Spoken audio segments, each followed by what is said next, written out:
weeks back, I released a video called The Current Condition of Movement Shooters, and because I never played Titanfall, I avoided bringing it up in fear of misrepresenting the game. Less than a week after that video was out, Respawn put out a new game called Apex Legends. Listen, I still haven't played Titanfall, but if it's anything like this, then that is officially one of my greatest regrets. Let's bring up that list one more time. Apex Legends seems to be resonating with enough people to stay active. It certainly has enough exposure to find an audience, and while it doesn't necessarily offer something new, it heavily improves on the old, specifically in the Battle Royale genre. The only thing the game is missing is long-term support, and it's barely been out for more than a week, so I can give it a pass on that. The standout mechanic for me, as dumb as it may be, is the slide. This is such a minor thing, but it just makes movement fun. It reminds me of shield surfing in Breath of the Wild. You can slide down any incline with virtually no cooldown. Additionally, you can climb walls for a short duration and use grappling hooks to maneuver around. All this combined with no fall damage is pretty great, and my one complaint would be that the slide is on control by default,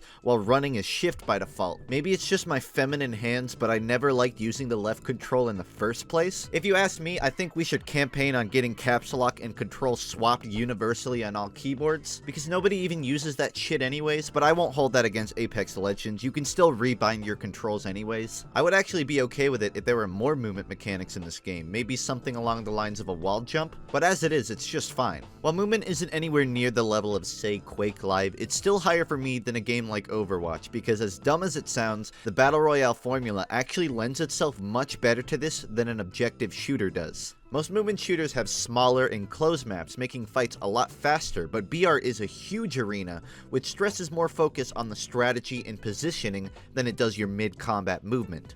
Can't tell where the fuck they are. What?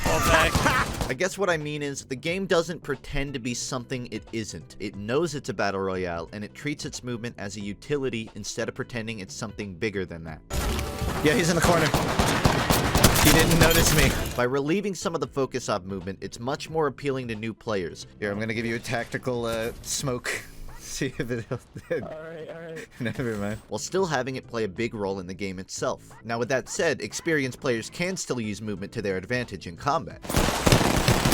Drive-by! My biggest qualm with BR is the amount of downtime where nothing happens, but this movement tries its best to minimize that downtime, and what's left of it can be filled with sliding and gliding. I'm sure you've heard these get rained praise enough, but the respawn beacons and ping systems lend themselves heavily to my point about improving on the old. In other words, you'll always be doing something, even if that something is just maximizing your speed or scouting out areas ahead. This game mixes one of my favorite genres with one of my most indifferent ones, and however mixed my feelings are about that, I can immensely respect what they pulled off here. Wait, someone down?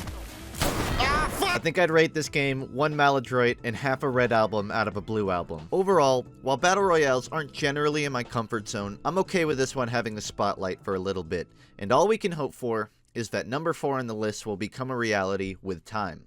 Or it dies in a week, we'll see. Tell you what, if I manage to get a win this stream, then I will play you the full FUNKe Study intro live. No. Hey! See you, sucker. See ya. When you're bored with 3 to 8 minutes to kill, and you need something to do, he'll be there, now that I'm sure you knew. When you're born in a general 90s to 2000s range, and you found that most modern media is exceptionally strange, one man is here to share his truth. No fear now, it's alright, with an upload right on time. Are these just reviews? Justin's coming to share more shit that nobody cares for. Justin's coming to